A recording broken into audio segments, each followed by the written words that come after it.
कि बेटी की शादी करने के लिए भी यहाँ लोगों को जमीन बेचनी पड़ती है। हम लोगों ने लगभग 3500 से ज्यादा बहन बेटियों की शादी में मदद की। 5 बड़े मुद्दे आप मुझे बताइए कि उन मुद्दों के साथ आप चकाई विधानसभा की जनता के सामने जाएंगे।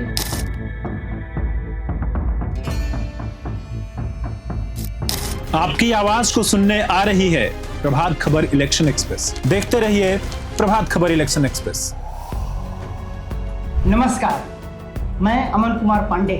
प्रभात खबर के इलेक्शन एक्सप्रेस में आपका स्वागत है। प्रभात खबर की टीम अभी मौजूद है जमुई जिले के चकाई विधानसभा में। हमारे साथ एक व्यक्ति है, एक युवा है जो चकाई को बदलना चाहते हैं, जमुई को बदलना चाहते हैं, बिहार को बदलना चाहते हैं। आज हम उन्हीं से बात करेंगे। तो सबसे पहले सर आपका स्वागत है। मैं चाहता हूं कि सबसे पहले आप अपने बारे में बताएं, अपना नाम बताएं और आप जो काम करते हैं उसके बारे में बताएं। पहले तो बहुत बहुत धन्यवाद आपका और आपके प्रभात खबर और आपके जो डिजिटल मीडिया से जो लोग भी हमें सुन रहे हैं, जो लोग हमें देख रहे हैं, उन सभी लोगों को मेरा और मेरी पूरी टीम की तरफ से, चकाई की तरफ से बहुत बहुत धन्यवाद और आभार। मेरा नाम चंदन सिंह और गांव मेरा बोंगी, पंचायत भी मेरा बोंगी और हम बोंगी के रहने वाले हैं। और हम लोग पिछले 4 सालों से चकाई विधानसभा के जितने भी गरीब गुरबा लोग जो आर्थिक रूप से जो पीड़ित हैं, उन सभी लोगों को हम लोग बेटी की शादी में, श्राद्ध में, blood donation, education, computer education, इन सभी चीज़ों में, मेडिकल, इन सभी चीज़ों में हम लोग पिछले 4 सालों से निरंतर हम लोग काम कर रहे हैं और लगभग 15,000 परिवारों के अब तक हम लोगों ने मदद करी। मैं यहाँ देख रहा हूँ लगा हुआ है चंदन सिंह फाउंडेशन। ये फाउंडेशन का काम क्या है?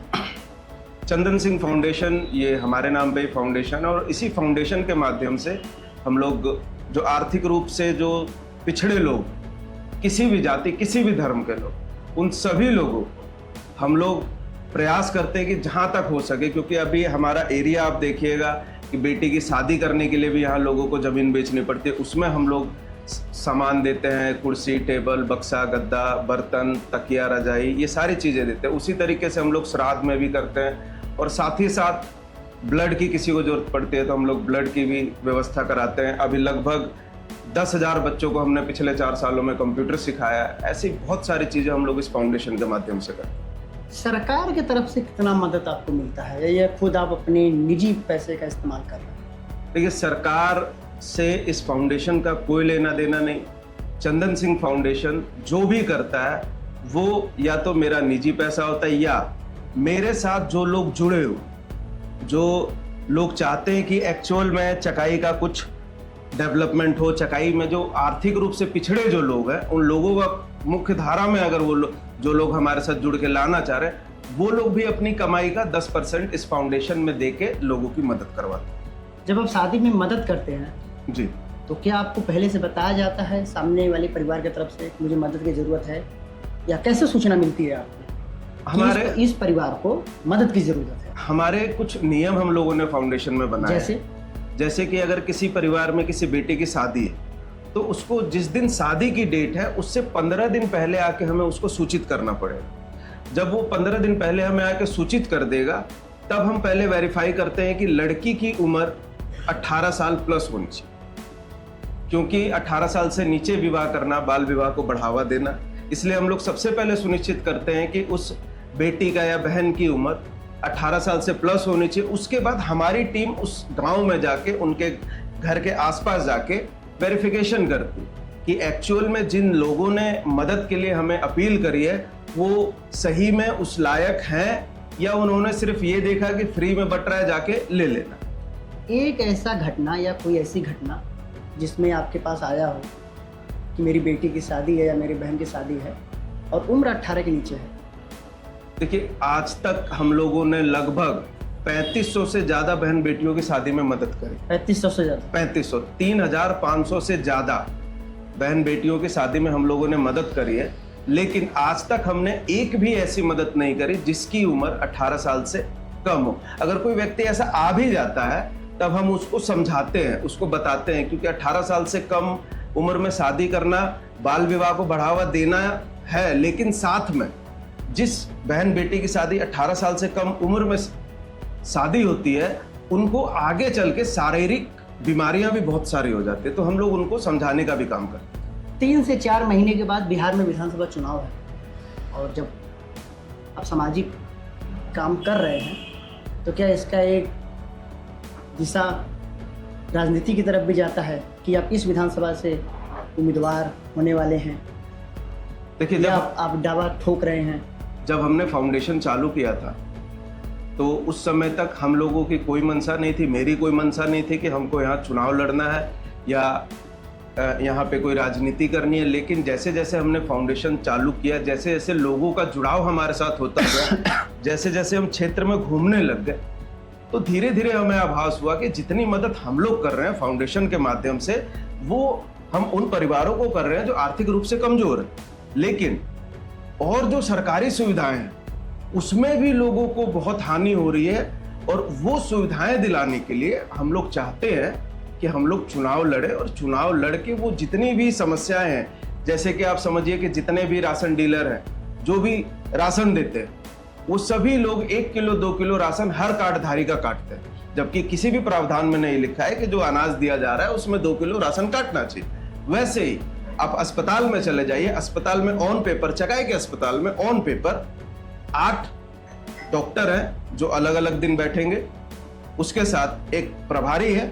लेकिन आप कभी भी उस हॉस्पिटल में चले जाइए, आपको एक ही डॉक्टर मिलेगा, वो भी कब, जब पेशेंट आ जाएगा उसके 10 मिनट बाद वो डॉक्टर वहां आता है। इसी तरीके से ब्लॉक में भी यही सुविधा है, बिना पैसे के कोई काम ब्लॉक में होता नहीं। ऐसे सैकड़ों समस्याएं जब हम लोगों के ध्यान में आई, जब हम लोगों ने इन सैकड़ों समस्याओं को देखा, तब हम लोगों ने विचार बनाया कि हम लोग चुनाव इस बार 2025 के विधानसभा चुनाव लड़ेंगे, और लड़के इन सारी समस्याओं का निदान हम लोग करेंगे। 5 बड़े मुद्दे आप मुझे बताइए कि उन मुद्दों के साथ आप चकाई विधानसभा की जनता के सामने जाएंगे और उनसे कहेंगे कि आप मुझे वोट दीजिए, ये मेरे 5 मुद्दे हैं। सबसे पहला मुद्दा, और यहाँ चकाई की 5 बड़ी समस्या।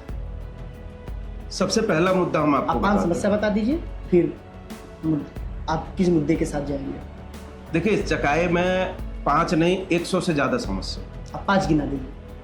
पहली समस्या यहाँ रोजगार नहीं है, यहाँ पे लोगों के पास रोजगार नहीं है। चकाई का 70 से 80% युवा बेरोजगार बैठा हुआ। दूसरी समस्या, यहाँ स्वास्थ्य की सुविधा नहीं, डॉक्टर हॉस्पिटल बने हुए हैं, हॉस्पिटल में डॉक्टर नहीं। वो तीसरी चीज एजुकेशन, यहाँ के बच्चों का आप किसी भी पंचायत में जाइए, सरकारी स्कूल बने हुए तो जरूर है, लेकिन आप सर्वे करिए, आप लोग मीडिया से हैं, न्यूज से आप सर्वे करिए, उस गांव के, उस पंचायत के लगभग 60 से 65% बच्चे वो प्राइवेट स्कूल में पढ़ रहे। चौथा चीज, जो ब्लॉक में जो धांधली हो रही, कोई भी योजना हो या आम आदमी का काम हो, जाति आवासीय आय का भी काम हो, उसमें भी पैसा लगा। और 5वीं जो समस्या है यहाँ पे, 5वीं सबसे बड़ी समस्या शिक्षा।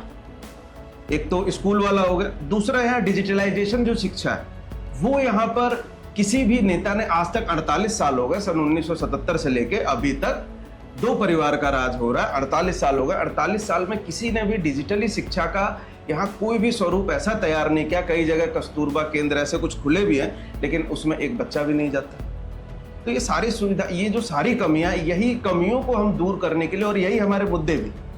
आज आप देखिएगा, जितने भी चकाई के नेता हैं जो भाषण देते हैं कि चकाई अति पिछड़ा क्षेत्र है, चकाई अति पिछड़ा क्षेत्र है। सर, आपको 48 साल दिए, तो हमने 48 साल आपको दिए, 48 साल में आपने चकाई को अति पिछड़ा क्यों रहने दिया?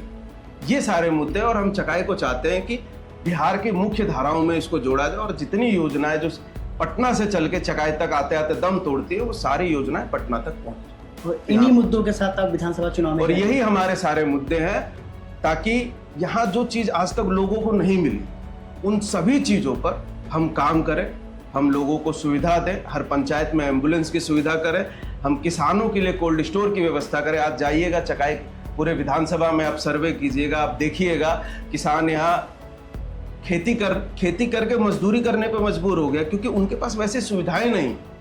अगर एक किसान कोई आलू की भी फसल करता है, उसके पास आलू रखने की व्यवस्था नहीं है, वो फसल की पैदावार के साथ ही उसको 5 रुपए 6 रुपए किलो में बेचता है, और 2-3 महीने बाद फिर उसको 30 रुपए किलो में खुद अपनी ही फसल खरीद के खाता है।